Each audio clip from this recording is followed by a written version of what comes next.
2022 십자가 마을 여름 수련회 제1강 에스겔 새 성전 원형 형상. 에스겔 강의는 우리 교회 이근호 목사님입니다. 기도하겠습니다. 하나님, 저희를 모아주셔서 사람 중심이 아니라 말씀 중심으로 주께서 천지를 창조하신 그 바탕이 되는 기초가 되는 말씀이 어떤 식으로 스스로 움직이는지, 세상에서 우리에게 적용이 되는지, 어떻게 완성이 되는지 저희들이 같이 참여하는 귀한 시간 되게 하옵소서.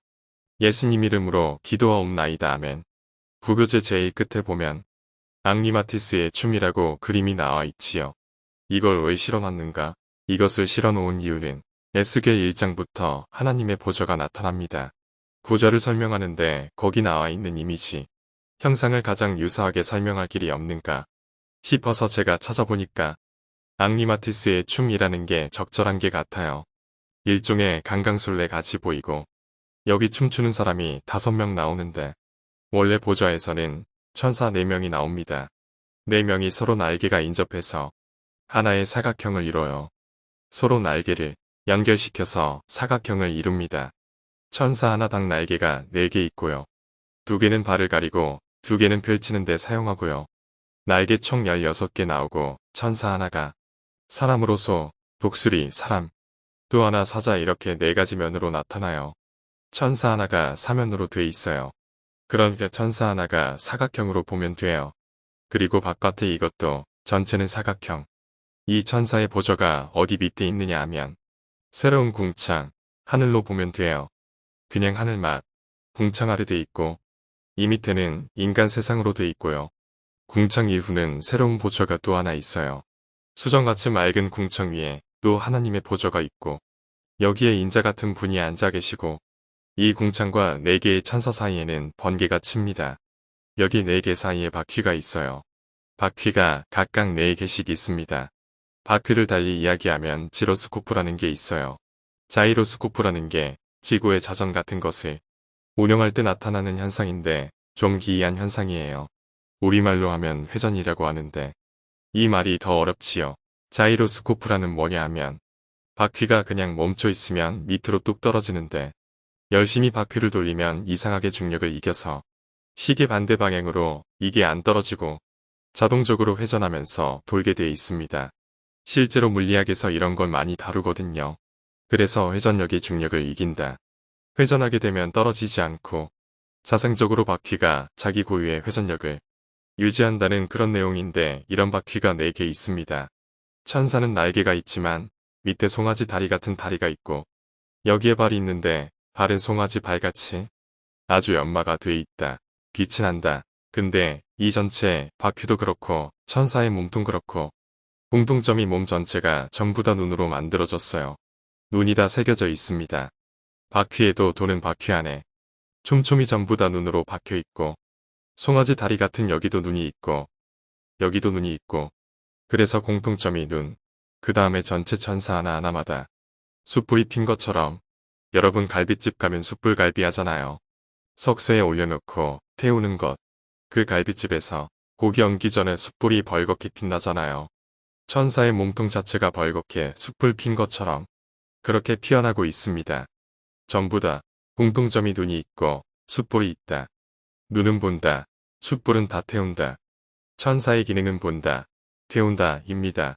그러면 보좌에 있는 형상 전체를 소, 사자, 독수리, 그 다음에 인간, 사람 모습으로 돼 있는데 소는 가축의 대표를 알 수 있고 사자는 땅의 짐승의 대표를 알 수 있고 사자는 땅의 짐승의 대표를 알 수 있고 사람은 이 세상 전체의 대표를 알 수 있고 갑자기 대표가 되고 대표가 하나님이 지정하는 게 아니고 사람들이 자연세계에서 소, 사자, 독수리, 사람을 주로 어떤 세상의 지역을 대표할 때 등장하는 짐승들이 이런 짐승들이에요. 이런 짐승들이 사면에 소가 있다면 여기 사자가 있을 것이고 독수리가 있을 것이고 인간이 있을 것이고 이런 식으로 돼 있단 말이죠. 그럼 이거는 전체를 한마디로 말하면 뭐가 되겠는가? 이것은 바로 이렇게 됩니다. 공간 없음, 형상 있음 이렇게 돼요. 우리가 하던 이 공간은 하나님 눈으로 봐야 될 대상이고 동시에 그것은 불태워져 사라져야 될 대상이 되는 겁니다. 이 세상 모든 것은 불태워지는 거예요. 뭐로 대체되는가? 하나님의 형상으로 대체가 돼요. 그러면 하나님의 형상은 소, 사자, 독수리, 사람과 비교해서 뭐냐 하면 이게 대비가 돼요. 대표적으로 어떤 공간을 구성하며 어떤 지역을 대표적으로. 그런데 지금 공간이 사라지잖아요. 공간이 없어지면서 공간을 대표했던 소, 사자, 독수리, 사람도 같이 여기서 없어지는 겁니다. 그 없어지게 만드는 것이 형상이에요. 그러니까 한마로 말해서 이 천사의 형상은 뭐야? 있음을 없음으로 바꾸는 기능자. 기능적인 역할 이게 바로 천사가 하는 거예요. 이 천사는 변신을 제멋대로 할 수 있습니다. 하나님의 지시에 의해서만 제멋대로 할 수 있어요. 그래서 이 천사는 인간이 살고 있는 우리 형상의 공간에 구애받지 않습니다. 변신이 자유로우니까 구애받지 않습니다. 그러면 이 인간 세상의 공간에서는 있음이 되고 있음은 다른 말로 존재거든요. 존재가 되고 존재는 존재만의 그걸 구분하기 위해서 자기 고유의 형상이 있겠지요. 그런데 이 형상이 하나님 쪽에서 내세운 형상을 갖고 있는 천사들에 의해서 모조리 다 작살나는 거예요. 없어지는 겁니다. 이 형상, 인간의 형상을 그대로 빼다 박아서 그걸 반영체라 하는데 물을 보게 되면 물에 보는 사람의 얼굴이 비추겠지요. 그러면 그건 물의 형상입니까? 보는 사람의 형상입니까? 선문선답 아닙니다. 이건 상당히 과학적이니까요. 소재는 재료는 물이 되고 나타난 이미지는 보는 사람의 형상이 되겠지요. 그런데 보는 사람의 형상이 하나님의 궁창 옆에 있는 거룩한 데서 오게 되면 불로 써질러야 되니까 이 형상은 무슨 형상이냐? 세상에 있는 모든 형상을 심판하는 형상이 되는 겁니다. 세상을 이렇게 보고 세상에서 이뤄지는 모든 활동과 변화에 대해서 그걸 천사가 자기 형상화시켜서 그런데 형상의 재질은 뭐냐? 눈으로 되어 있고 눈은 CCTV로 되어 있고 숯불로 되어 있다는 숯불은 그냥 불질러 버리는 거죠. 강물이 불질러 버립니다. 그러면 남는 건 뭐냐? 그렇게 다 불질러 버리고 남는 게 뭐냐? 남는 게 바로 지금 제가 에스겔 1장을 이야기하거든요. 그럼 남는 게 뭐냐? 에스겔 48장이 남겠지요. 40장부터 48장까지 중점적으로 나오는데 뭐냐 하면 바로 성전이 나와요. 이걸 전부 다 지워버리겠습니다. 전체 지워버리면 에스겔 1장부터 48장까지 한 그림으로 그릴 수가 있습니다. 1장에 하늘나라 보좌가 있지요. 보좌는 하나님 계시고 그 안에 하나님을 수행하는 4개의 천사로 짜여 있어요. 천사가 4개다. 사각형이라 했지요. 각자의 얼굴도 사각형이고 전체가 강강술래하는 모습도 사각형이에요. 여기에 자이로스코프라는 회전하는 바퀴가 있고 이 네모난 천사와 네모난 사각형이 이루는 것은 뭐냐 하면 하늘나라 볼 때 인간은 뭐로 보느냐? 인간을 동서남북으로 봐요. 이스라엘이 광야로 움직일 때 동서남북으로 움직였어요. 그 진 자체가 레위지파가 중간에 언약궤 중심으로 해서 동서남북 12지파가 대열을 이뤄서 움직였습니다. 이 동서남북 움직인다는 것은 모든 공간은 이 사각형 안에 다 갇혀 있다. 세상 전체를 이렇게 설명하는 겁니다.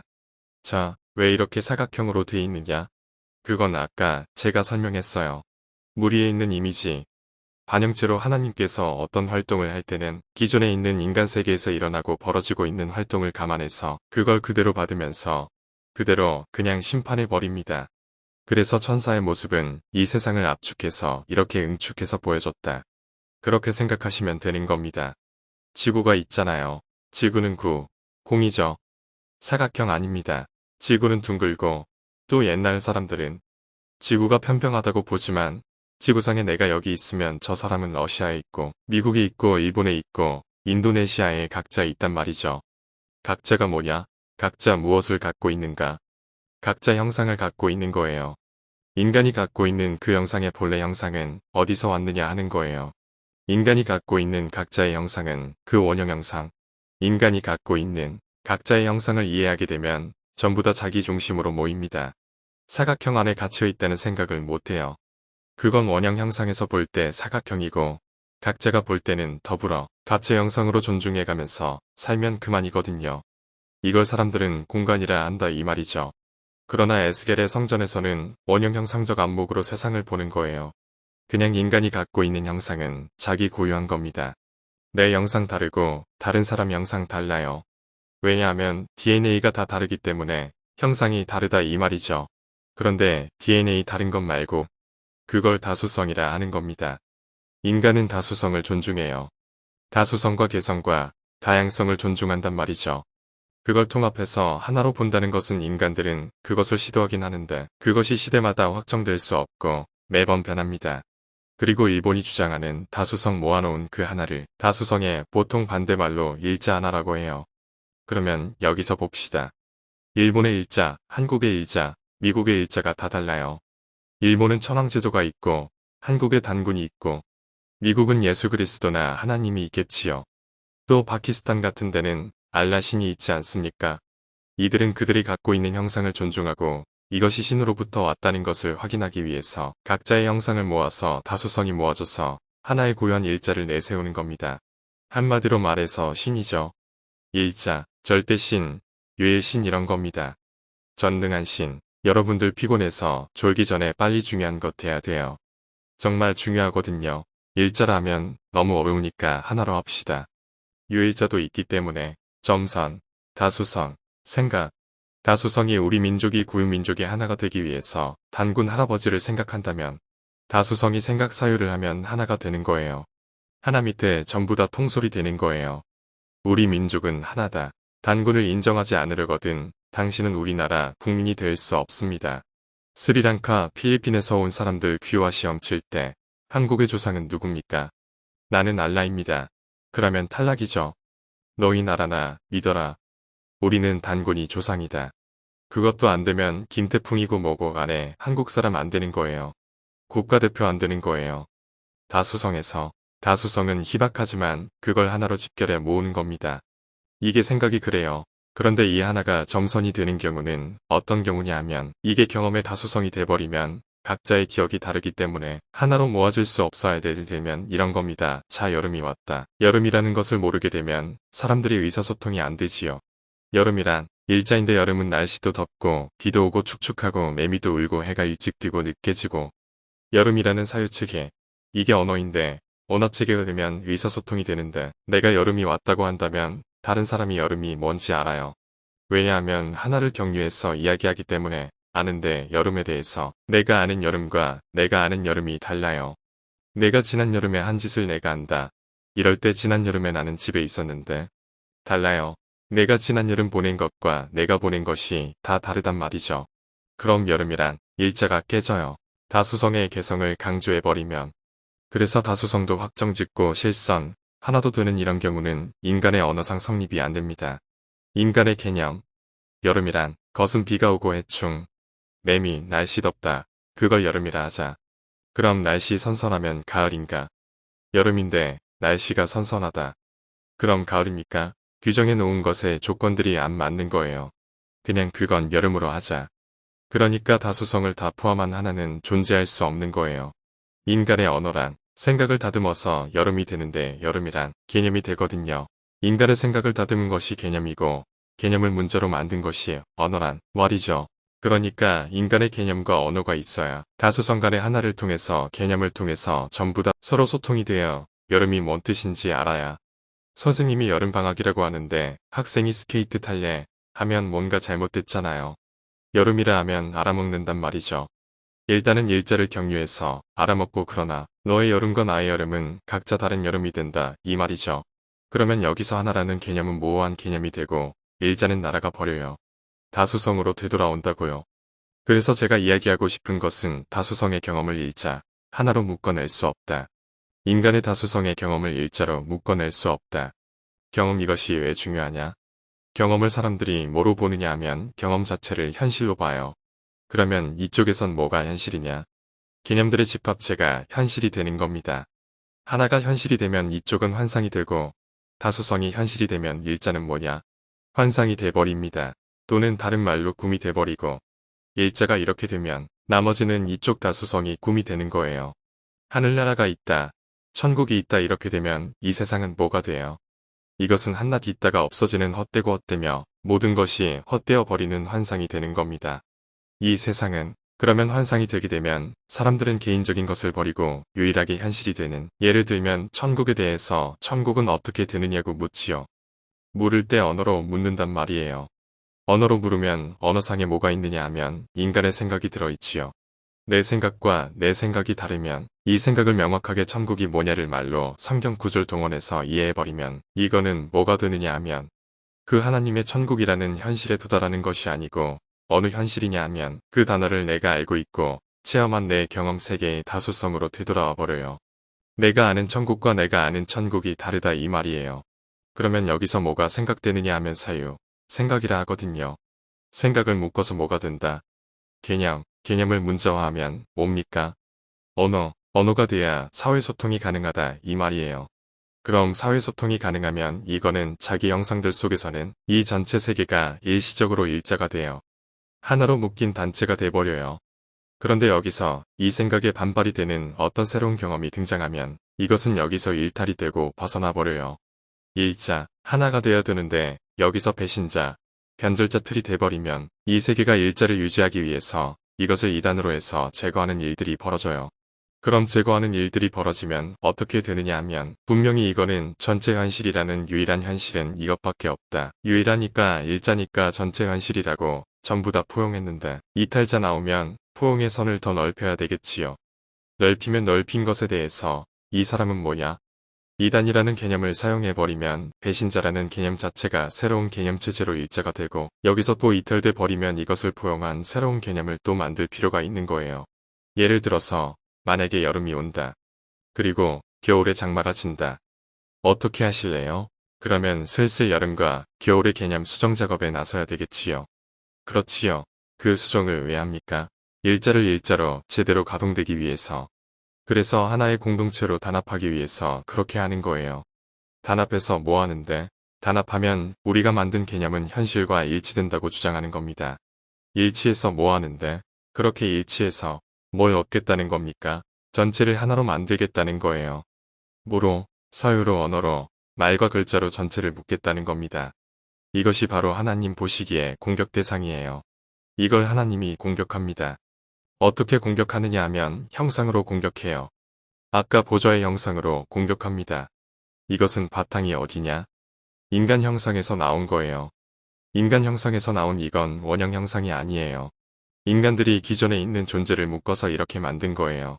원형 형상이 아니란 말이죠. 원형 형상이 와버리면 언어 세계를 공격해버립니다. 공격할 때 언어가 있으므로 그들의 형상, 그들의 존재는 서로를 인정하고 있는데 이걸 하나님의 형상으로 공격해버리면 여기서는 존재 말고 뭐로 오느냐? 형상으로 존재를 공격하는 바가 되죠. 공격하는 바가 되면 인간들의 일자의 노력은 새로운 하나님의 형상 공격으로 아해가 되고 마는 겁니다. 다 무너지지요.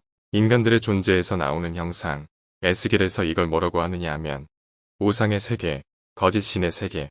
그러나 인간으로서 내놓을 수 있는 극단적인 것은 뭐냐? 우상 외에는 내놓을 게 없습니다. 왜 그러냐 하면 자기의 형상을 스스로 그걸 긍정해야 되기 때문에 내 존재를 긍정해야 되기 때문에 나를 긍정해 줄 수 있는 조직과 단체와 사회와 가정과 교회와 국가가 필요합니다. 일자를 경유할 때 자기는 지금 환상이 아니고 현실이라고 굳히기에 들어가는 거예요. 그런데 그 현실이 자기 존재에 굳히기에 들어간다면 이것은 아까 이야기한 인간의 경험에서 나온 다수성에 불과합니다. 다수성에 불과한 것을 아까 뭐라 했습니까? 일자는 규명됩니까? 일자는 만들어지지 않는 거예요. 명확하게 만들어지지 않는 겁니다. 그래서 아까 처음에 이야기한 보좌의 모습과 연결시켜 봅시다. 보좌의 모습이 소, 사자, 독수리, 사람 이렇게 돼 있지요. 이거는 형상이에요. 그래서 중요한 것 다시 써보겠습니다. 공간은 없고 형상의 세계만 있는 겁니다. 이것이 에스겔 보좌에 등장한 이유입니다. 공간이 없다. 이것 과연 믿어야 됩니까? 사람의 공간이라는 것은 시간이라는 것은 먼저 누가 있기 때문에 공간과 시간을 느끼는 겁니까? 내가 여기 있기 때문에 내게 필요한 공간과 시간을 생각하지요. 시간을 측정하고 내 집과 내 집의 거리가 얼마냐 측정하잖아요. 그런데 에스겔 40장부터 나오는 나타난 성전, 새로운 성전을 보면 측량을 누가 합니까? 자, 묻겠습니다. 에스겔 다 읽어왔지요. 에스겔 40장부터 시작되는 성전의 측량을 천사가 한다. 인자가 한다. 몇 번입니까? 천사가 해요. 인자는 쑥 이미 만들어진 성전에서 권일 뿐입니다. 여기 부교재 첫 페이지에 화살표 나와 있잖아요. 움직이는 흔적을 보여주는데 움직이는 사람이 천사입니까? 아니면 에스겔입니까? 모호하지요. 참 모호합니다. 천사가 움직인 것을 에스겔이 본 거예요. 안 그러면 에스겔 본인이 본 거예요? 똑같은 겁니다. 이게 똑같은 거거든요. 지금 제가 이걸 설명 안 해서 이해하기 힘든 거예요. 그러면 너무나 알기 쉽게 초등학생도 알기 쉽게 간단하게 말씀드리겠습니다. 이건 모르면 여러분 곤란합니다. 보좌가 1장에 나오잖아요. 40장부터 48장까지 여기 하나님의 성전 나오지요. 보좌가 인자를 통해서 성전에 들어와요. 인자가 누구냐? 인자스럽다는 뜻이 아니고 인자는 누굴 말하느냐 하면 에스겔 선지자를 말하는 거예요. 이게 인자, 사람의 아들이란 표시로 인자가 와서 보좌가 인자로 오면서 이건 마치 원주에 있는 소금산에 있다는 유명한 구름다리 있지요. 나도 안 가봤어요. 산과 산 사이에 있는 구름다리가 출렁다리 아닙니까? 내려앉아서 오잖아요. 연결되잖아요. 하늘의 보좌, 이건 형상이죠. 성전, 이것도 형상입니다. 천사가 만든 형상입니다. 그럼 이걸 보좌에서 와서 인자가 구름다리처럼 건너오면서 여기 이 동네가 무슨 동네냐 하면 에스겔 2장부터 39장까지 이 동네가 무슨 동네냐? 이것이 바로 공간이란 말이죠. 처음에는 이스라엘 멸망 이야기하다가 나중에는 열방들, 이방민족의 멸망을 이야기해요. 구름다리처럼 인자가 거쳐간 곳은 전부 다 멸망입니다. 왜냐하면 보좌가 성전 안에 들어올 때는 사람의 모습으로 들어오기 때문에 그래요. 그게 바로 4명의 천사 위에 궁창이 있잖아요. 덮개처럼 궁창 위에 새로운 보좌가 있고 그 보좌에 어떤 사람 같은 분이 거기 계시는 거예요. 그게 다니엘 7장에 보면 인간 같은 이가 계시다고 나와요. 그 인자 같은 이가 지나오면서 이 공간을 멸망시킵니다. 공간이 없어요.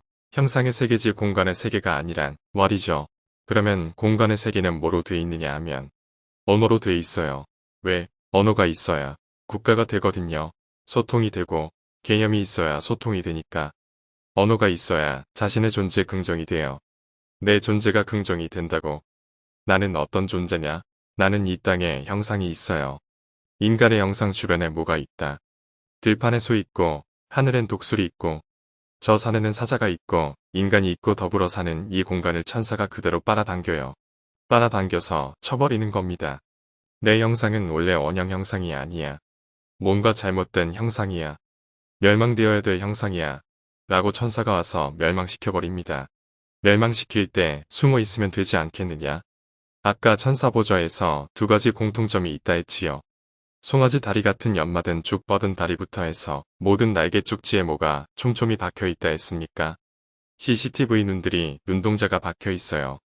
그리고 그 천사의 모습은 마치 뭐와 같다. 갈비집에 숯불 피워놓은 손대면 될 것 같은 이걸 성경에는 벌권 샘물 같다고 돼 있어요. 이것은 뭐냐 하면 지상에 있는 공간이 당할 운명, 당할 그들의 형편이 벌권 샘물 같아요. 언제든지 숯불로 불질러버립니다.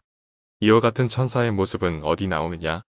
이사야 6장에 스라 천사가 나오는데 이쪽은 날개가 4개지만 그쪽은 날개가 6개예요. 왜냐하면 찬양하는 기능 때문에 날개 2개가 추가됐고 2개는 몸을 가리고 2개는 날갯짓하고 발 가리고 몸 가리고 찬양하고 이사야는 선지자입니다. 선지자에게 뭐가 날아옵니까? 숯불이 날아와요. 숯불은 어디서 나온 숯불이냐 하면 그게 모세 언약의 제단에서 나온 모세 언약 모습도 부교재 안에 있어요. 모세가 했던 성막에 있던 제단의 숯불인데 그 제단에 얹기만 하면 다 타요. 밑에 숯불 피우기 때문에 맹렬하게 다 피우기 때문에 이걸 식당에 가면 철판구이 있지요. 그냥 철판구이로 보면 돼요. 철판구이에 거기에 조개를 얹던 오징어를 얹던 쇠고기를 얹던 뭘 얹던 다 벌겋게 다 태우잖아요. 그러니까 제단 전체를 떼어와도 되고 숯불만 갖고 태우는 대상은 기존에 있는 공간 세계를 형성하는 이 세상 전체를 다 철판 위에 제물로 사용해서 다 태워버리는 거예요. 이것이 보좌에 나타난 천사의 형상입니다. 그럼 보좌의 형상에서 다수성, 일자는 왜 언급했느냐? 천사의 얼굴이 4개로 돼 있어요. 이건 다수성을 의미합니다. 그러니까 인간들이 다수성으로 억지로 일자를 하나를 만드는 거예요. 그 만들어진 일자가 뭐냐? 그게 바로 우상입니다. 인간이 끄집어낸 것, 우리 하나가 되자, 전부 다 우상입니다. 인간은 하나가 될 수 없어요. 하나가 되는 경우는 원형 형상, 그것만 하나가 되지 그 외에는 이 지상, 공간, 세상에서 하나님께 인정받지 못한 최후의 하나가 되는 거예요. 그러니까 인간 세계에서 신, 그 호칭이 여호와가 되던, 알라가 되던, 예수님이 되던 관계없어요. 이 땅에서 하나, 신이라고 언급한 것은 모조리 다 우상이 되는 겁니다. 그러면 그 우상을 척결하고 우상을 박살내기 위해서 하나님 쪽에서 파견한 자가 있는데 그게 인자예요. 예수님이 제자들에게 물었어요. 세상은 인자를 어떻게 생각하느냐? 그 인자, 예수님 스스로 호칭했던 그 인자예요. 다니엘 호칭할 때 인자, 에스겔 호칭할 때 인자, 다윗이 인간 세계의 허무함을 이야기할 때 시편 8편에서 언급한 그 인자가 내려오는 와중에 그 공간은 다 사글이 불질러지고 다 깨지고 박살나는 겁니다. 인간 세계는 사라지지요. 그러면 이 인자가 뭐냐? 인자가 보좌의 내용을 함축한 일자가 되지요. 하나밖에 없는 인자가 됩니다. 그래서 지상에 나타난 일자는 이 세상을 멸망시키는 활동을 보여주는 게 일자예요. 그러면 천사는 어디 있습니까? 물으면 안 돼요. 어디 있습니까? 는 공간이 돼버려요. 하늘나라는 어디 있습니까? 라는 질문 자체가 우리 인간이 할 수가 없어요. 왜냐하면 공간 자체가 있음 자체가 박살나버려요. 예수님께서 말씀하시기를 하늘나라가 어디 있느냐? 어디 있기는 너희 안에 있지. 어디 있어요? 예수님께서 어디 있느냐고 물을 때 바로 천국은 너희 안에 있다고 할 때 어디 있느냐고 묻는 너희는 천국을 위해서 너희들은 심판받아야 될 대상으로 그 질문을 심판자에게 했다는 겁니다. 공간이 없다고 할 때는 나라는 존재, 나라는 형상 자체가 하나님께서 일자 애초부터 인정을 하지 않았다는 이야기예요. 누구와 비교해서? 인자와 비교해서. 그러면 인자는 살리고 우리는 왜 죽이는가? 인자 속에는 원형 형상이 들어있기 때문에 원래 형상이 들어있기 때문에 인자 자체에 원래 형상이 들어있어요. 인간의 모든 공간을 다 특히 이스라엘 성전 불타버려요. 성전이고 뭐고 다 불타요. 하나님이 있던 그 자리도 타버립니다. 아무것도 없어요. 인자가 함축해서 머무는 곳이 뭐냐면 이 보좌가 성전 안으로 들어와 버립니다. 들어올 때 여기 변신이 돼요. 뭐로 변신을 하느냐 하면 왕으로 변신이 됩니다. 이 왕을 에스겔 35장, 36장에서는 다윗으로 오는 거예요. 왕으로 오셔서 동쪽문으로 들어옵니다. 동쪽문으로 들어오면 이 성전은 지금껏 있던 모든 인간 세계의 모든 공간을 대체하는 유일자가 있으니까 일자가 머무는 진짜 공간이 되는 겁니다. 마태복음 12장 8절 누가 크게 읽어볼까요? 인자는 안식일의 주인이니라 하시니라 아멘. 인자는 안식일의 주인이죠. 바로 에스겔에서 새로운 시간이 원형 형상에서 인자에서 나온 겁니다. 그리고 예수님 자신이 바로 성전이에요. 이건 요한복음 2장에 나옵니다. 인자 자신이 성전이고요. 인자 자신이 시간이에요. 기존의 인간들이 누렸던 알고 있던 개념상의 시간과 공간은 인간의 형상이 심판으로 소멸됨으로써 시간과 공간과 더불어 같이 날아가 버리는 거예요. 시원하지 않습니까? 괜히 더운데 땀 빚을 흘릴 필요 없잖아요. 없애주겠다는 거예요. 그렇게 잘 살아보려고. 그래서 에스겔에서 이야기하고자 하는 것은 이거예요. 잊어버려라. 미련 없이 내 자신을 잊어버리는 거예요. 국가를 잊어버리고 사회를 잊어버리고 가정을 잊어버리고 교회를 잊어버리고 거기에 머물지 말고 마지막엔 누굴 잊어버리는가? 내 자신을 잊어버리도록 주께서 인자께서 그렇게 해주겠다는 거예요. 이게 기쁜 소식 아닙니까? 복음 아닙니까? 고민, 걱정, 염려 이딴 게 왜 필요합니까? 내 자체가 없어진다는데 그런 신학이 왜 필요하지요? 필요 없어요. 교회 필요 없습니다. 교회 모여서 여호와 삼위일체, 일자 만들어서 삼위일체 다 날아가 버려요. 인간의 개념, 언어 그거는 내 영상을 고집스럽게 거기서 끈질기게 어떤 정당성을 보장하겠다고 그걸 앞장 세워서 그 짓 하고 있었던 겁니다. 이 율법, 성경 바리새인들이 얼마나 이 말씀을 사모했는지 몰라요. 많이 사모했어요. 그 사모한 결과가 예수님을 살해한 겁니다. 말씀에 대한 사모 결과가 슈마 그 결과가 예수님 죽인 거예요. 이스라엘아 들으라. 들으라. 자신의 시간, 공간을 포기 못하고 성경 본 거예요. 자신의 영상, 그 영상 안에 자기의 인격과 과거의 기억들이 소복하게 다 들어있는 그 영상, 거기서 하나님 하지만 사실은 자신의 경험이에요. 자신의 경험이고 다수성 가운데 공통점을 뽑아내는 기껏 해봐야 그 정도고 거기다가 이탈자 생기면 너는 이단이야 라고 그렇게 이단이라고 하면서 이단으로 발생된 사건까지 한 울타리에 집어넣어서 그걸 전체도 하자 없는 완벽의 완결에 가까운 체제를 구성하려는 인간의 이 모든 시도가 성경에는 그걸 우상이라고 합니다. 마치겠습니다.